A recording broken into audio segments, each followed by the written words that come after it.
Good morning, everybody, and welcome to today's webinar. My name is Cheryl, and I'm joined today by Gino and our old friend Michael Pedersen. And we have a very special guest today. We have James Savage, who is the head of sound at the Chicago Shakespeare Theater. And we're going to be talking about a topic that's very near and dear to my heart, microphone techniques for theatrical productions. But before we dive in, just a few items of housekeeping. First of all, this webinar is being recorded, as they always are. So if you miss anything or you want to direct a colleague to it, you can always go to shure.com/training to access this webinar. It will be available probably early sometime next week. We also have a lot of great other webinars there that have been archived from the past. So there's a lot of great knowledge across a wide range of topics. So please feel free to peruse that archive, shure.com/training. Lots of great learning there. Second of all, as we go through the webinar today, if you have any questions, please feel free to type those into the question pane. You'll see that in the right-hand side of your screen. If you do not see the question pane, look for a little toolbar with an orange box with a white arrow in it. Click on that. That will maximize that tool pane and should give you access to that question box. Ask as many questions you have. We will get to those at the very end of the webinar. So just hold on to the end and then we'll start answering questions. So that wraps up all the housekeeping. Without further ado, I'm going to pass it over to the team. Tell us all about microphone techniques for theatrical productions, gentlemen. Okay. Thank you, Cheryl, for that wonderful introduction. So thanks, everyone, for joining us here this morning. This is going to be a great topic and something that we're very excited to talk about. I'd like to start by thanking James for taking time out of your schedule to be here. No problem. Yeah. Good morning, everybody. Appreciate having you here. And to Michael for actually suggesting the topic and helping get James in here. So They get tired of listening to us, Gino. So well, and that's a good point too. I mean, we could talk, endlessly about microphones, but it's always good, to get someone who's got the field experience, who does it every day, to come in here and talk about these things. And you actually teach too. Is that correct, James? I do. I teach. It's only one quarter, but I teach sound technology at DePaul. Oh, okay, great, cool, awesome. Well, so let's just get right into it here. I'm sure we have lots to discuss. I'll just kind of start out by letting everyone know kind of how we're going to tackle things, what we're going to talk about here today. Again, because it's a big topic. I'm sure we could go on for hours and hours, but we got to try and fit it into about 45 minutes here. So, as we would with really any particular application on microphones that we would talk about, you have to talk about microphone selection. Which ones are the most appropriate choice of microphone for the particular thing you're trying to do, and then of course microphone placement. And in the theatrical application, that's a tricky thing, because more so than probably any other application you can think of, you generally don't want to see the microphone, so that creates some challenges. So we'll talk about what techniques are used there, as well as securing the microphone. When you have to hide it, you have to make sure it doesn't fall off or create additional noise issues and all of those other things. So we'll look at what some techniques you use there, as well as protecting the microphone. We were just discussing before the webinar started sort of what the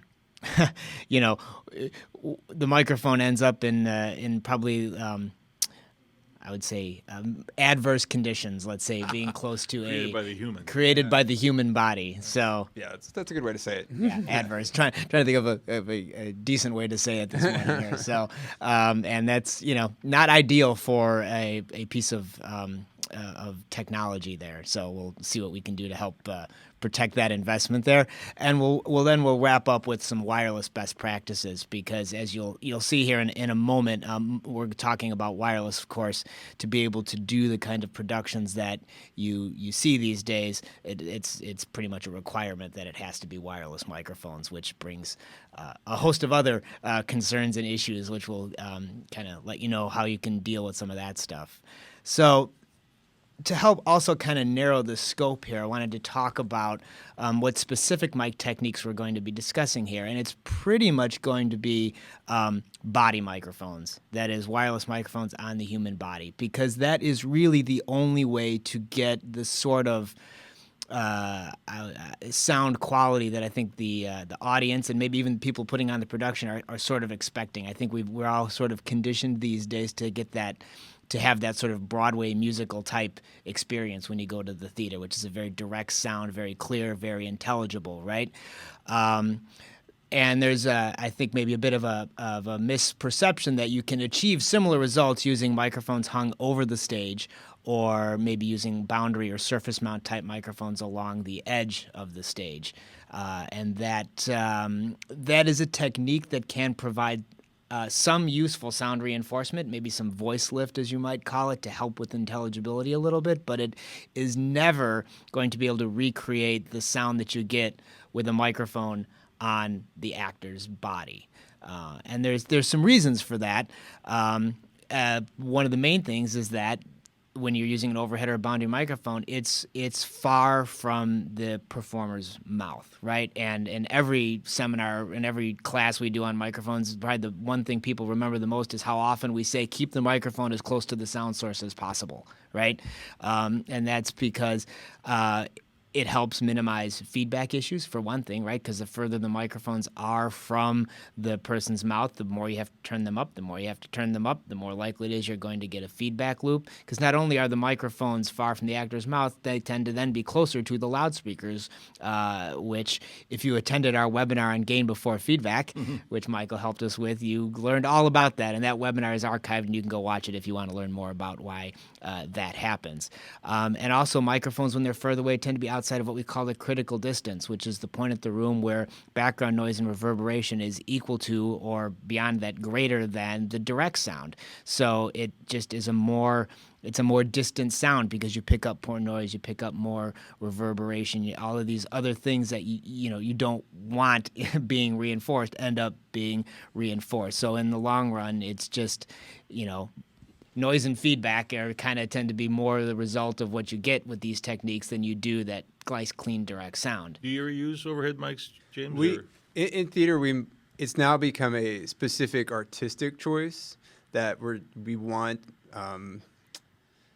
that actual sound quality, and so that mic becomes an option. But as a general rule, if you were to take, say, our theater stage at Chicago Shakespeare, the thrust stage, which is that deep thrust stage, that stage really automatically inherently limits the ability to do any level of area miking. If you hang mics from the ceiling, you're going to see them. They're going to be in the space. They become a large visual distraction. And if you put boundary mics or anything like that on the floor, the edge of our stage doesn't have an edge. Right. It's a place that an actor is automatically going to walk, so there's no good way to hide. Patrons could actually touch them too, couldn't exactly. they? It's right there. So so when we do it for the specific sort of audio quality that is achieved from it, and it's generally done in our particular space upstage of the proscenium line, the edge of the opening, since all of the speakers are downstage or more into the house from that so spot. For spoken word things, for actually Shakespeare plays, or what exactly? For Shakespeare plays, it's typically when we have musical elements that are involved, or we have an actor who has one specific quiet line that we'd like to enhance or pick up, and in which case we embed an area mic in a piece of scenery as close to that actor as possible. But it's not an overhead or general area mic. Okay. You will see area mics used in, I'm just going to bring this up, in a theatrical setting with wireless as emergency backups. When in a situation where the wireless mic dies, which we'll talk about in a bit, often you need something to smooth out the level of that actor for the time being until you can get a new mic on them. And so we'll put boundary mics down at the edge of the stage as a possible way of doing that. Now, once again, we go to Shakespeare, we can't do that. Same reasons that we just mentioned. There's just not a good way to put a boundary mic out. So the engineer has to use a technique where they basically are opening up anybody's mic that person is close to pick them up and keep some level, and of course drop the volume of the band to maintain a reasonable volume output. We use area mics for backstage cues so that people know where you're at. Yes, so we do have in both of our spaces, and it's very typical in theater, is we have an area mic in the ceiling that points down on the stage, and that just feeds our backstage monitor system, and it works quite well. And we actually I can say we have a nice stereo Shure mic that's way overkill for the use. Stereo, wow, that's really impressive, man. It was something that the contractors decided to do. Wow. But it works incredibly well for just general hearing what's going on in the room and picking up the voice so that people know what's going on backstage. I know some people ask me at the Lyric Opera here in Chicago, they've got microphones that hang overhead, but those are used for WFMT for the live radio broadcasts, not for sound reinforcement. So you see, and that's the point is you may see overhead microphones, but that's not necessarily what you're hearing. Right, they're not being used for what you think they're being used for. Right. And there are some specific, very expensive systems that can use overhead mics to get to sort of enhance the image coming out into the house of what's being put out on stage. And those acoustic room enhancement systems are costly, B, difficult to implement properly, and so they're not used in most theatrical applications just because they're too expensive. Right, like the Constellation system. Those sorts of systems, changes the reverberation of the. I was in a room once in San Francisco where it seated 100, but you could make it sound like a cathedral. It was really strange. Yeah, because your eyes and. They're neat systems, and some of them work very well, and some of them do not work very well. But they still don't give you that sort of clean, what I would call at this point, Broadway sound that you would expect for a musical. And ultimately, intelligibility is the most important thing. There's nothing more frustrating than sitting there watching a play or a musical and missing the plot because you can't understand what they're saying, right? No, so all the fancy, simulated reverberation and all of that is a complete waste if you're like, well, what did he say? Yeah. So How about overheads for picking up a large choir or a large group of people or something? That we don't have much call for that in most theatrical applications, but it does come up from time to time when you have a large chorus for, say, just a presentational type production.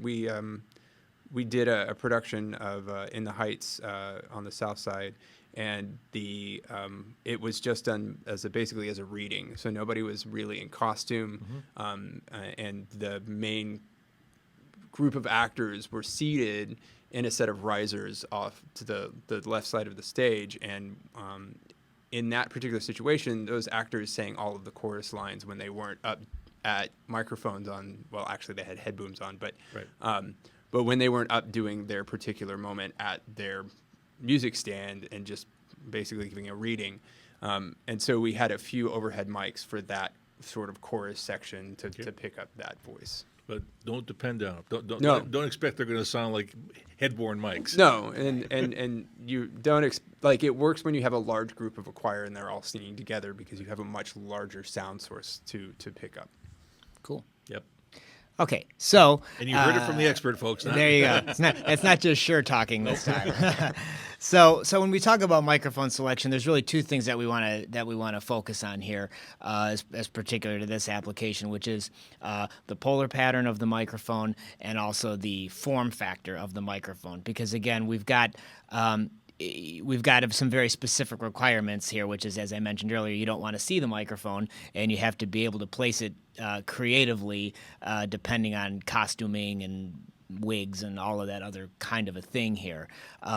So, when we talk about the polar pattern here, again, the two types that you see pictured here, which are the most common, are either omnidirectional, meaning the microphone picks up sound from all directions, or unidirectional, probably the cardioid type being the most popular, which you see here, which is meaning it picks up sound from one direction, hence the unidirectional, right? So there's some decisions to be made there, probably more often than not going to be omni, but I'll let James speak to that in a second, as well as the form factor, which again, we're not talking about handheld microphones here.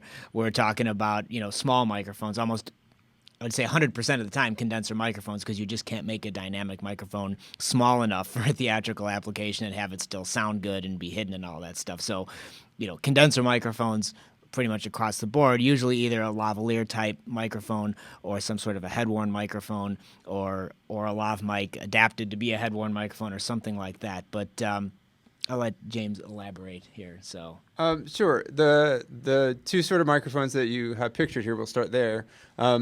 The one on the left of your screen is obviously a lapel setup lav microphone, and actually, technically, they would be considered a mini. That size would be considered a mini lav. That's an excellent point. Some of them are larger. Yeah, because an actual lav is generally about half an inch to a quarter of an inch in diameter. So it's a much larger. That's just how microphone. you define it in theater, kind of. Yeah, Lav and lav and mini lav. Mini lav, and then you get into micro lav Okay. if you want to go there with the tiny. I think Sanken makes some really tiny ones. Yeah, and some B6 is a really tiny micro the lav would be Countryman, an yeah. example. Right. And so we would use the standard lavalier that you can see there on the lapel clip. That's the size microphone that we most often these days are putting into the hair or putting on in head-worn situations. Always omnis, right? In this case, yes, they would always be omni, and that goes back to polar pattern. Anytime you place a microphone next to a boundary surface, you interfere with that polar pattern. And with a cardioid microphone, the polar pattern already is being interfered with by the nature of it being cardioid. And the more directional a microphone is,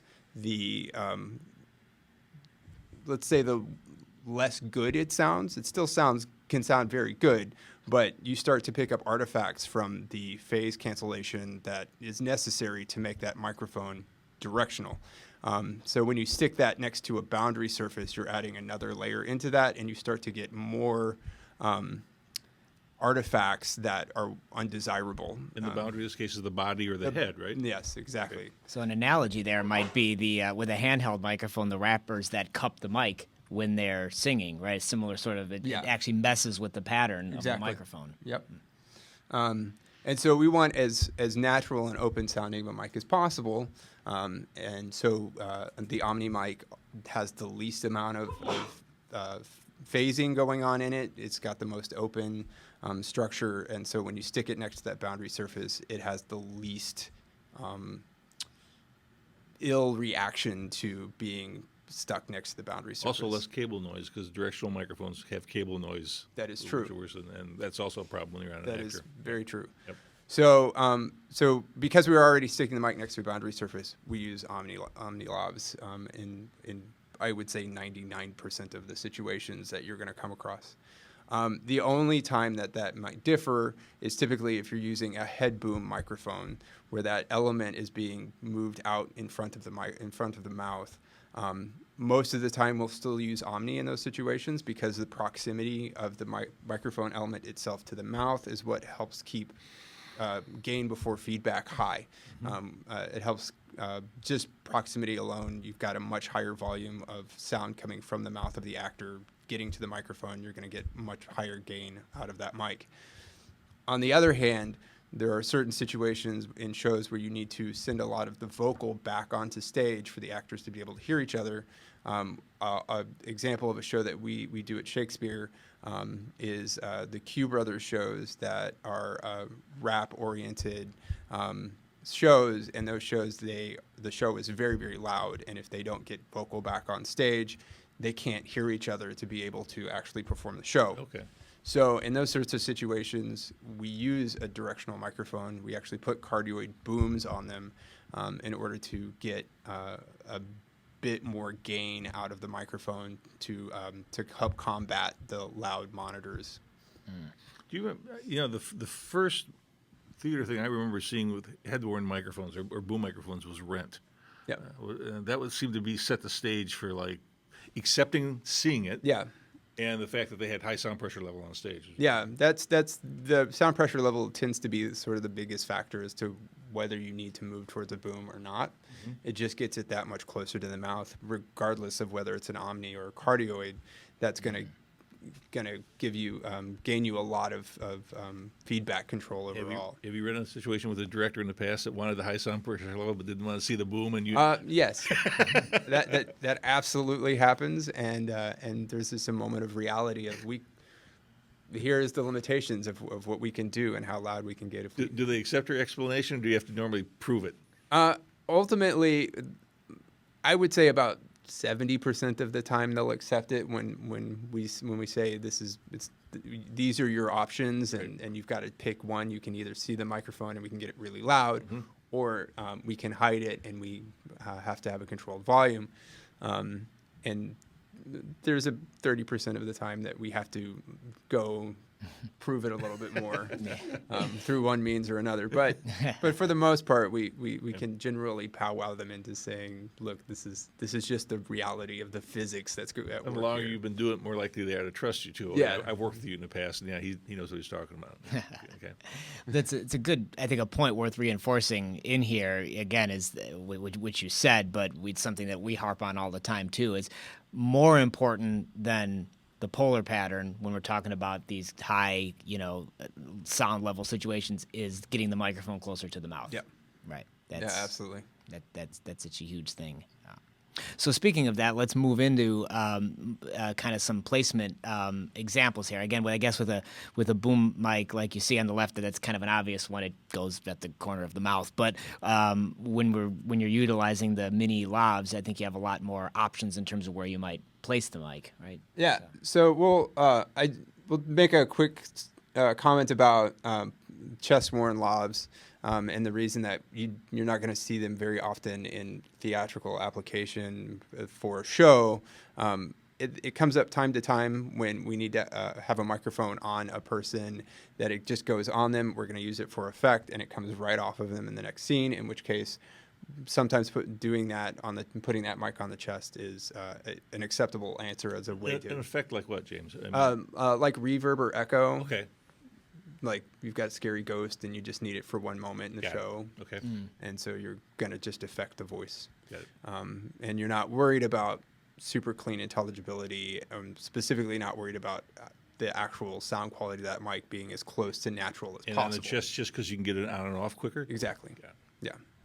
Yeah. On the other hand, the rest of the time, we do what we can to get it on the head.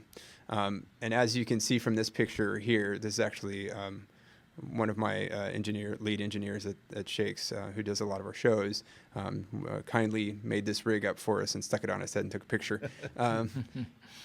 Is a type of rig we call a halo, but the important aspect is where the microphone element itself is sitting on his head. Anytime we have the opportunity to get it directly on the middle of the forehead, that's where we try and get it most of the time. It's a harder position to get on people who often men's hairstyles don't allow for it because there's, as you can see here, this is very visible, purposefully though. And so this would be something we wouldn't necessarily send on stage because you can see it incredibly well. But this gives an example of sort of the placement that we're looking for within that sort of center line of the forehead from sort of mid-forehead up towards the hairline area. It just gives the most sort of natural sound from the voice. It avoids most of the sort of nasal noise that you would get from mics that are more further down on the face that might pick up more of that noise. So just breathing noises. Yeah.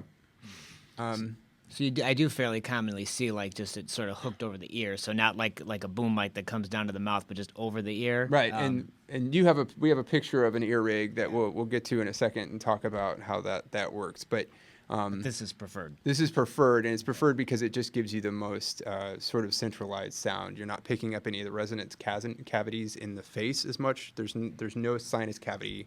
There's no sinus cavity on your forehead, and that's actually really important. We're looking for the best quality that microphone can allow us by not putting it in as adverse condition as we possibly can. So there's a lot of natural already. We're in a situation where we're going to be putting that mic in the worst place possible, but we try and choose the best or the least worst of those positions that we can, and center of the forehead has the least drawbacks in that particular regard. Let me add something just for the neophytes that maybe, and that this is real obvious to James and Gino, but when you have the microphone on the head, you can't change the distance between the mic and the mouth. Yeah. Right. You can when it's on the chest. Right. And when you change that distance, the audio quality changes. So that's another reason to have it on the head, is keep that distance between the mic and the mouth constant. It's very constant. And the other artifact that you get with chest mic is, of course, the person moves their head around, and now their relationship to the microphone changes greatly. When it's on the head, it's always positioned in the same place. Yep. So that EQ time that you've taken to make that mic sound the way that you want it to sound is going to be much more consistent throughout the actor's movement across the board. And gain wise, when it's on the chest, you're going to be chasing their level as they move their head around. You might end up having to compress it heavily to keep it under control, whereas on the head, generally we still start to use compression, but we use much less compression. Okay. It's just to generally take the top end off when people get really peaky. Cool. So this is sort of what we would be the ideal position for most of our head-worn mics when possible. So if you had a hat on, you could cover it that way. Yeah. Certain wigs. Hats add another level of another complexity. Reflections. Yeah. Extra boundary surface. Yeah. And so actually that's a good point. When we do have somebody who's going to be in and out of a hat, we will often put them in an ear rig, which we'll talk about in a minute, because of proximity to the brim of that hat. The ear rig brings it further down and gets it further away from the hat. Okay. So, but if you'll notice, you'll see that the rig does specifically have the lavalier pointed straight down at the mouth. Even though that lavalier is omnidirectional, it still is more sensitive towards the front end of the capsule. Right, particularly for the higher frequencies. For high frequencies, Right. Which is the intelligibility. Mm-hmm. So even though it's omni, don't get lazy and assume you can just let it point any old way. Like still try to, it still has what looks like a front. So yeah. Cool. Well, let's take a look then at some different types, different ways that you would actually secure the microphone to the body. Then once to try and get it in that position we just talked about, Absolutely. or whatever the best position is. So as you saw with the first picture there, that was a halo, and it's a piece of elastic that the actor puts around their head.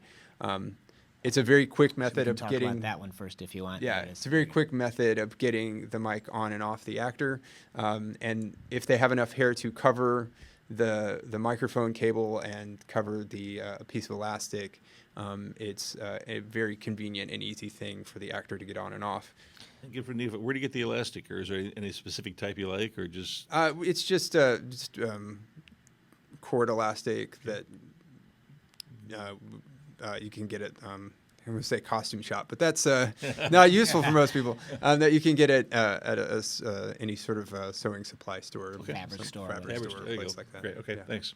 Cool. So in this case, it's actually the mic cable is sort of the back part of the halo here. Yeah, and then you can do it as a full loop and then just loop kind of the cable through. But this is become more standard for us because you can adjust the size of the halo by moving the back knot. In order to make the halo bigger or smaller, so it's more secure on the head. Interesting. Then the other picture, going back one more, these would be what we do actually more typically. The clips that you see on the two microphones are called toupee clips, and you can get them from wig and hair stores. You can also get them online if you look it up. And a toupee clip is traditionally used to hold on a toupee. It's sewn into a men's toupee and used to clip to what remaining hair that person has. Okay. But it's also used in wigs as well to clip down the edge of the wig. So it's very common use in wig shops as far as theater is concerned. But we, as an industry, sound adopted them. In the entire time I've been doing sound, which is almost 20 years, I have not had them be present in putting mics on heads. So we've been using them for quite a long time. And it's a very inexpensive clip. They're very, very inexpensive. And what you can see is that this is the technique that we use the most often, is the clip itself is actually attached to the cable using a piece of elastic. Once again, back to that same sort of thin, round, standard elastic. There's two holes in either side of the clip. We take that piece of elastic across the back of the clip, and then and we tie it in, and we'll actually usually put a little bit of like clear fingernail polish to lock the knot to make sure it doesn't want to untie itself once it's on the head, because sweat makes knots untie themselves. And then we make sure that there's just a little bit of slack in it when we tie it off, and then that means that we can loop the cable through it to help secure it, and you can then slide that toupee clip forward and backward, and use it to clip it into the actor's hair. So the mic would come up, say, the center of the head and be clipped in down the center of the head. Then you brush the hair over it, and then where it comes down the back of the neck, we would use tape. And generally speaking, most of us use the myriad of 3M products that are on the market as far as medical tapes are concerned. Transpore is one of sort of the most common types of tape you will see across the theater industry because it tears very easily, and so the actors can put it on themselves with very little. You don't need scissors, you don't need anything crazy. You can just tear the tape off the roll and stick it on the back of your head and keep your cable. You get a medical supply or online or whatever. Yeah. 3M. Yeah. Okay. And these days, I most often will buy it on Amazon because you can get it in bulk and get it relatively inexpensive from Amazon. Okay, great. So hints. you're saying we shouldn't use gaff tape then to secure Gaff tape is not the best idea.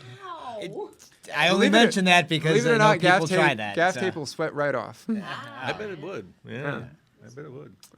Some other techniques, since we're on tape, it goes to the next sort of methodology of securing the microphone. For somebody who is completely bald and you want to put the microphone in a weird place and they're going to have a hat on or something like that, sometimes we will tape the mic directly to the head and bring it down around the hat. Usually we'll use an ear rig, which we'll get to in a minute, but we, in certain situations, you'll end up just actually taping the microphone up. And there are some other products to help with sweaty actors, because I know this question's probably going to come up. Oh, yeah. There are different types of tape that have different formulas, and so they work better with different people's sweat. So sometimes you have to experiment with the different types of medical tape on the market. And the other one that you can use is a barrier film. That if you look it up under medical supplies, it's generally a wipe that you put down, and that wipe actually creates a barrier over the skin and keeps the sweat from getting to the base of the tape and helps hold the tape on the head for longer. Do you keep a mental record of the actors and what they need, or do you keep like a written record of the actors? Because I know you use a lot of the same actors. When we use the same actors, we generally keep a mental record of what they need as far as like taping and that sort of stuff is concerned. I've never thought about keeping an actual written record. It was just because it was interesting. I think for the audience to say, how do we keep track of this? Probably just need to write it down, and Yeah, I mean, once you're in a show, you have a set like we'll put an actor in their mic, whatever that position ultimately is. Will be discover that throughout the tech process. Move it around until we get the best sound and sort of the best balance of visible versus not visible, as well as like, are they wearing a hat and taking it off? Right. So where do we need to get the mic so that it's the least affected by the hat as possible? And then we end up taking pictures to document exactly where that microphone sits on that person's head. That's a great. So that we can hint. put them up at the dressing stations for those actors. So when they put their own mic on, or when somebody comes by to put the mic on for them, that's a great they hint. can refer to the picture. That's a great hint. And it's a good point too about the different techniques for the actors too, is that there's not necessarily a one size fits all. You can't just assume that this is my technique and this is going to work for everybody, or I use this tape and it always works. Like, you do have to sometimes experiment and find out what's going to work for each person. Different body chemistries, as he says. Yes. I did notice here before we move on to the ear set that on the left here, there's actually two microphones in this shot here. So what calls for that situation? That's an excellent point. That is a double mic rig. And so if you have an actor who doesn't ever get really off stage very often, and they're a critical lead actor, and so their main story driving, we will put two packs and two elements on that actor. Oh. And so if one of the elements, the primary element, goes down, the mix engineer can switch to the backup. So two packs, both live. Both live, both But only transmitting. you're hearing all the one. time. Yep. Yeah. And put them close close to each other, or do you separate them out? We try and separate them out on the belt a little bit, just because depending on frequency, content, you can get intermod issues with the packs so close to each other. Okay.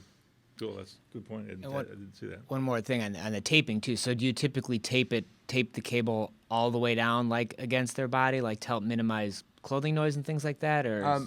Well, as Michael pointed out, OmniLabs have a tendency to pick up a little bit less of the clothing noise and that sort of cable rubbing.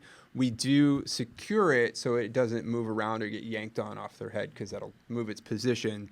So the mic comes, if it's an ear rig or over the head, over the center of the head, or however we ultimately end up affixing it to them, we'll bring it down the back of the neck.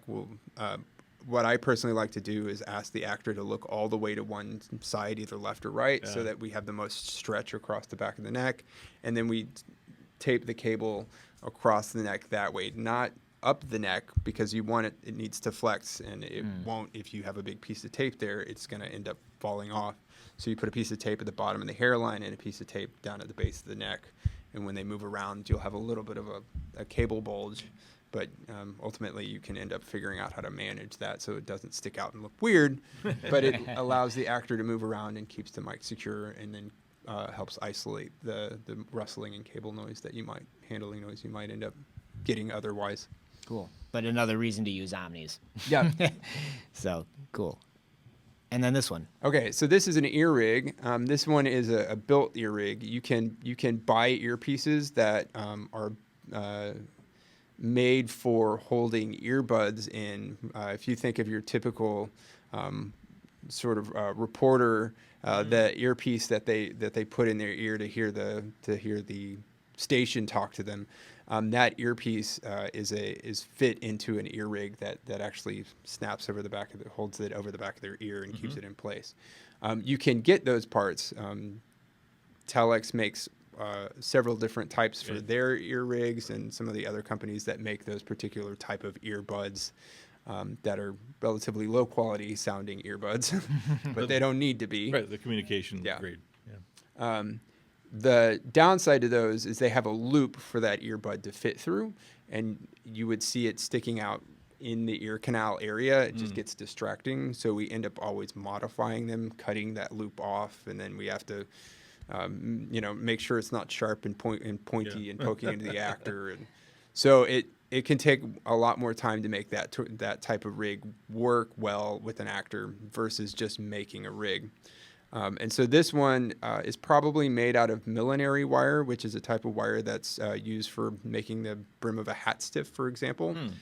It's another one of those you can get it at a fabric store, generally speaking. Millinery wire. Okay. And most of the time, millinery wire is a stainless steel wire wrapped in cotton. Oh. So the fact that it's stainless is great. It means you don't have to worry about it rusting on their head, because that does happen if you put metal on somebody's head for a show every 8 nights a week for 4 weeks. So the millinery wire gives us that sort of rust prevention that we're looking for. And then to make the shape and to make what you see here is actually 2 pieces of millinery wire. One that comes all the way around the ear and then comes out down the mic element cable. And that allows us to position the mic on the head and sort of actually have a rigid fixed piece of wire there that we can use to get the mic position the same every time. Okay. So you can do it without that extra piece of wire, but you generally end up with needing to tape the element where it comes off the top of the ear. You still need to put a little bit of tape on this as well, but it's a much more positionable option. The second piece of wire, it literally just wraps around the ear, and then you shape it around the back of the actor's ear so that it's sort of hooks around the bottom of the earlobe across the top. You ever use heat shrink tubing at all? I have used heat shrink tubing in the past. The reason that we tend to, and that's another good point, is the blue tool you see on the table there is a tool called a Hellerman tool. And the Hellerman sleeves, which are what these tan sleeves are a cable management product. Oh, really? That are a very stretchy latex tube used for doing cable bundles and industrial wiring and stuff like that. But by the nature of being latex, it's as long as you don't have a latex allergy, it works very, very well. And the tool, you actually wet the tool, or you can get actual special lubricant if you want. You slide the sleeve over it, and then the tool actually stretches the sleeve open, so you can slip it around. Wow. That's great, man. I don't know about that. That's very interesting. The nice advantage to this is that if that microphone does survive the show, which is something we should talk about, is the fact that these microphones are being sweat on. There's going to be some reliability issues that come up from that aspect. Sweat's much, much more harsh than just water. But if that microphone needs to be swapped out or changed over, you can cut a Hellerman sleeve off very easily. It comes off with no problems, and you can put a new one on, and it doesn't require any heat. It doesn't require anything that might damage the microphone That's great. itself. I looked that up. I've never heard that term before. Yeah.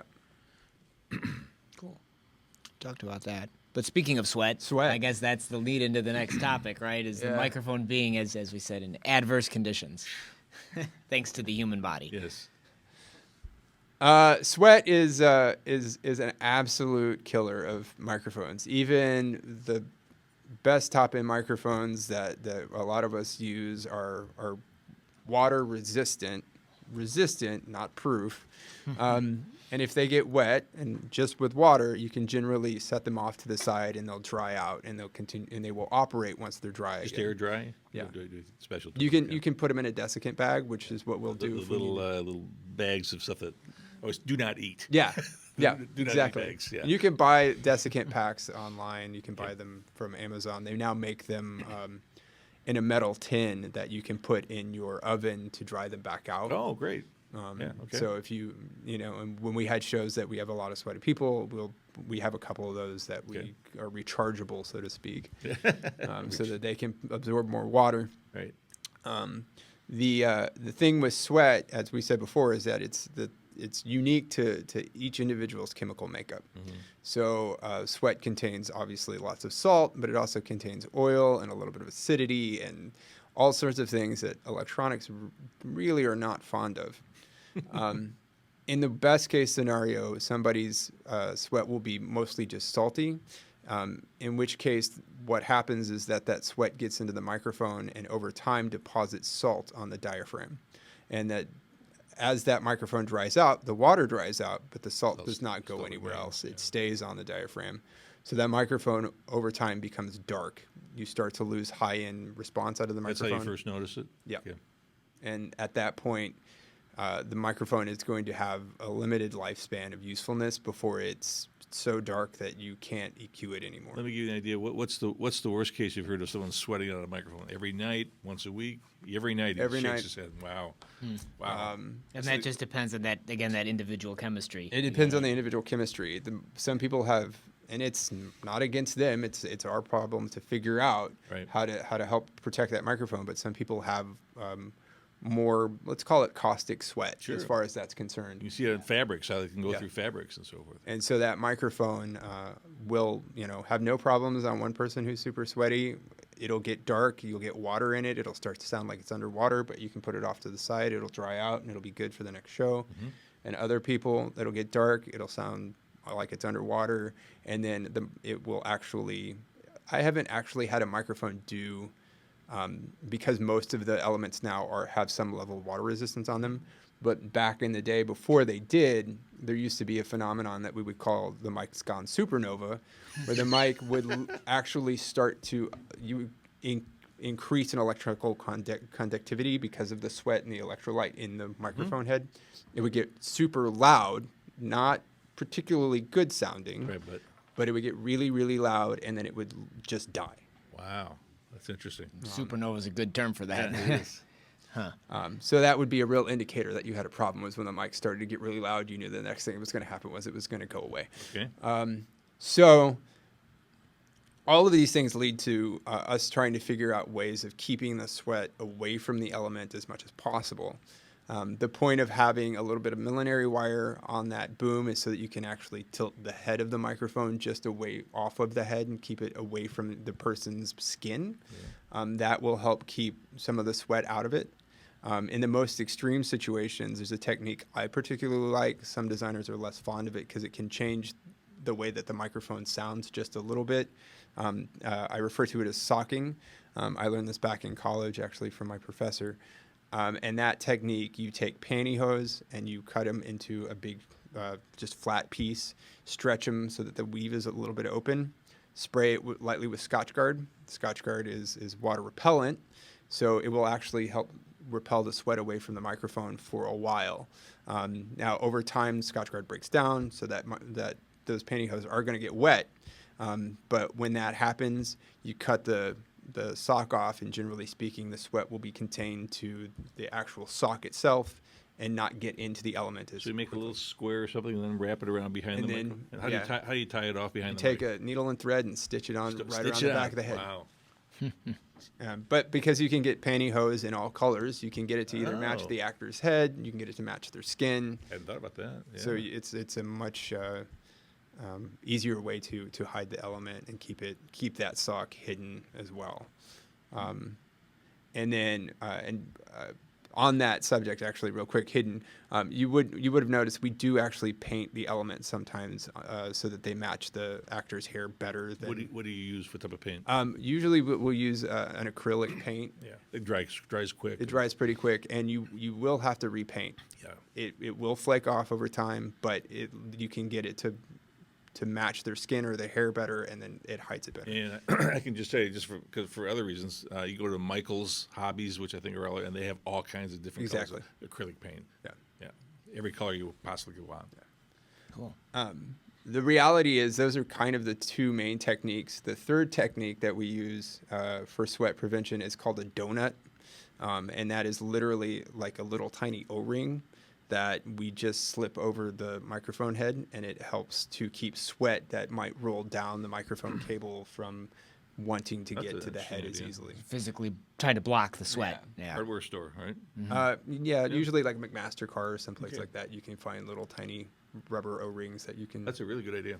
and you'll see that actually on some head booms. You'll see a little tiny sweat prevention plastic shield, the donut piece that they put right behind the We've got it element. on a couple of ours, but but the O-ring's a great idea for something that doesn't have it. Exactly. Those are kind of those are really the main techniques and we just play with the exact mic placement, and then the final thing is just keeping that person as dry as possible. So when they come off stage, you have somebody there with a towel, and they blot their head and try and get as much of the sweat off of their head as possible. It's unrealistic to not expect sweat outs of microphones. Right? Completely unrealistic.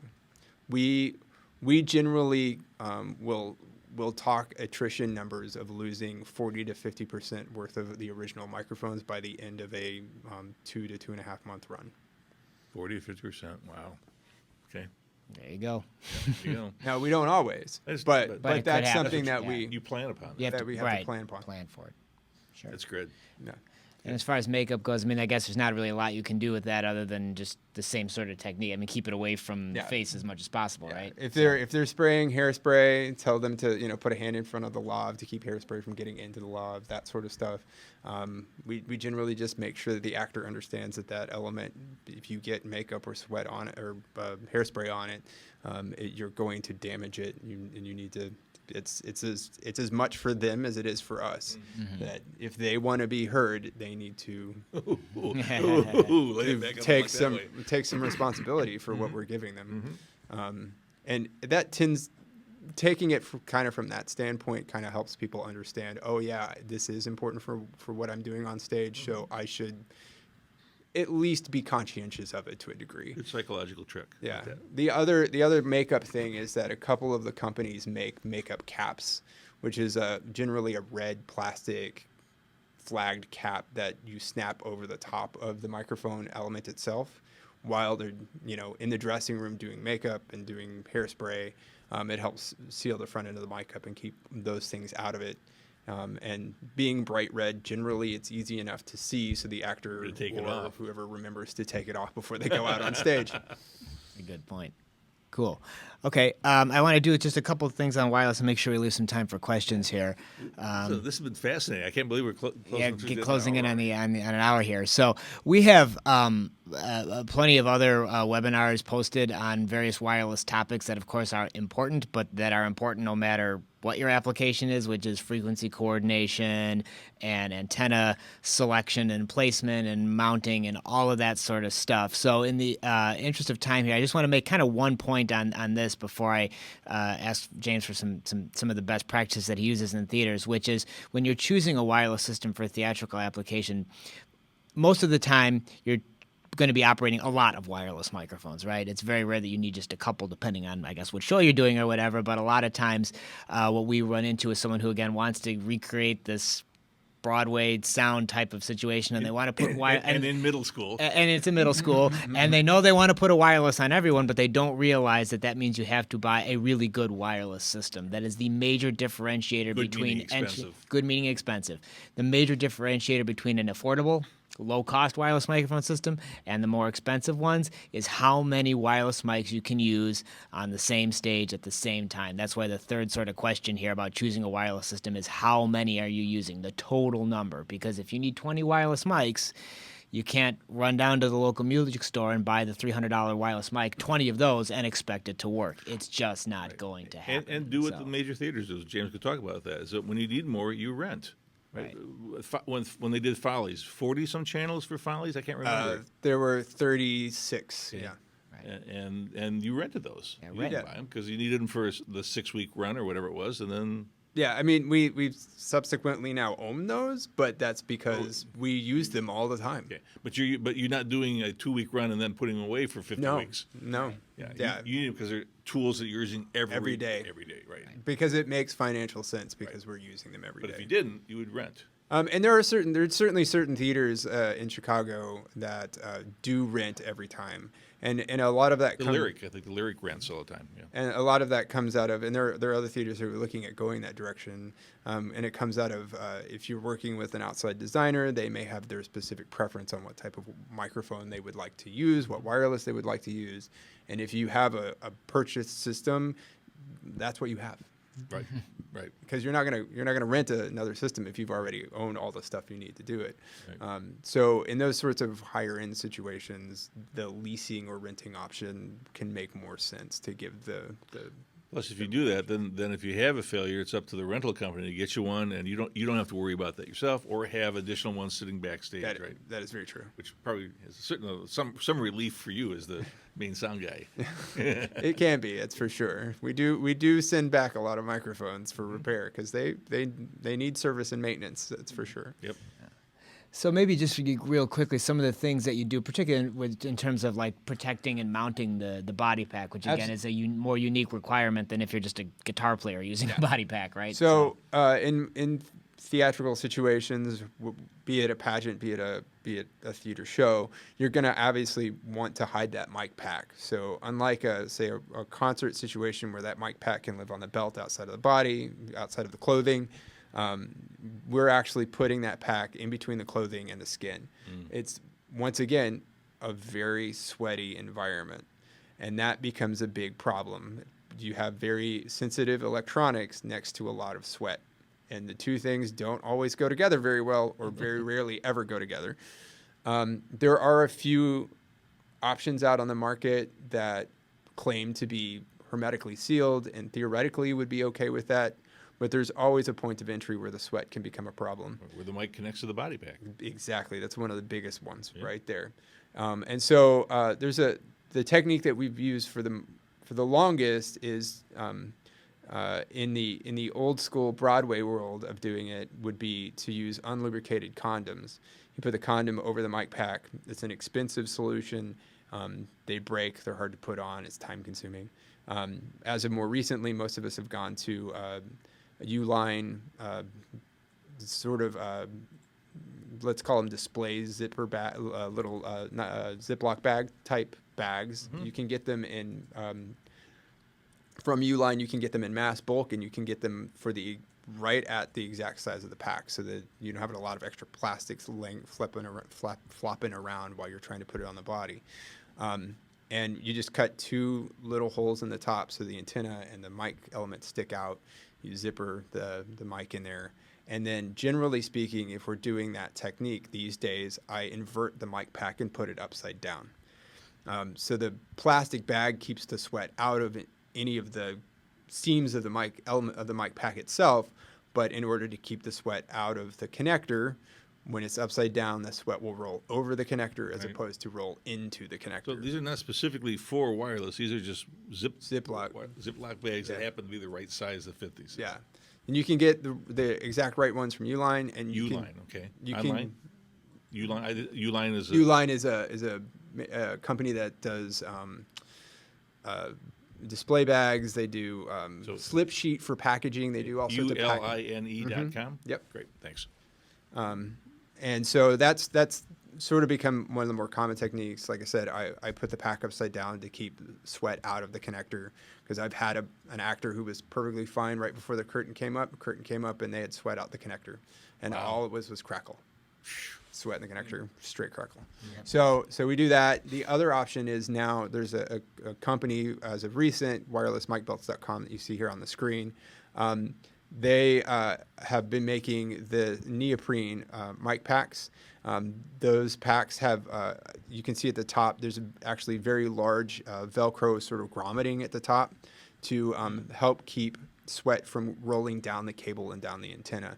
So they're very useful, and actually for what you get for one of those bags, and those mic packs last a lifetime. They're very well made.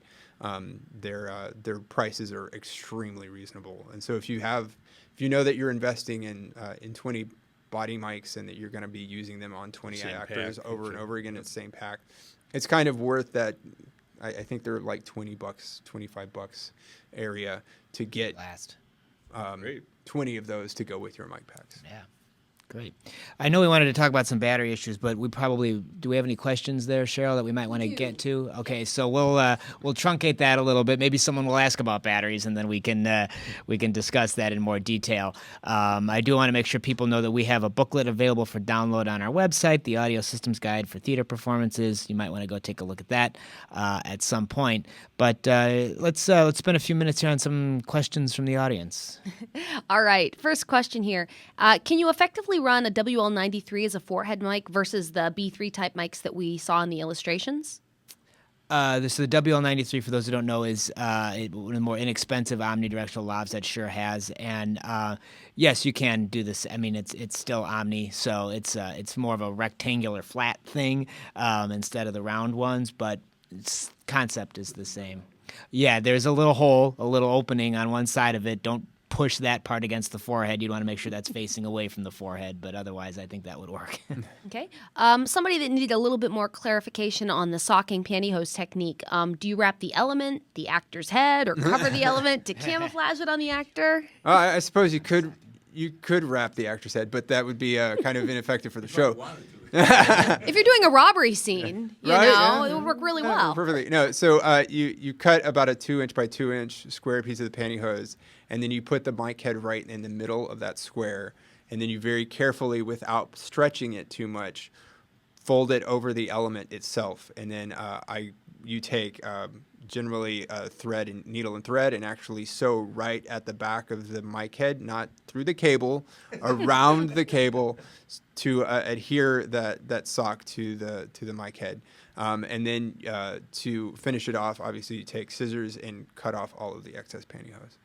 Michael has adapted that technique into an FAQ that you can find on the Shure website. What do you search? Savage. Search Savage. I gave him credit. That's an easy search term to remember. All right. Let's see. How do you handle wind noise on actors that move rapidly or fast around the stage? Well, I'll add on to that question since we didn't want to talk. Do you use windscreens at all? We use, actually, this picture is a great example. These are head boom mics. This is a very active show, and they are directional microphones in this particular aspect. But those particular mics have to be windscreened because of they're in front of the mouth, so there's more plosive and air noise coming out of the mouth. So in those particular situations, we do use windscreens. On the other hand, for handling wind noise from an actor, it's actually always has been a massive challenge. There's really kind of only two ways to answer the question. One way is to try a different mic placement on the head, because on certain with certain face shapes, the wind noise is escalated by the shape of their face. As they move around, the air hits their face in a specific way, and it gets up into the microphone grill, and you get more noise that way. That being said, oftentimes the best way that we actually handle it is through extremely active mixing. So when that actor is not talking, their mic is not on. There you go. Yeah, that's what you do. Okay, unfortunately, we are out of time, and we still have some really great questions. So if we didn't get to your question, please feel free to shoot it over to us at support@shure.com, and we will get back to you with an answer. But we want to thank you so much for joining this webinar, and we will see you next month.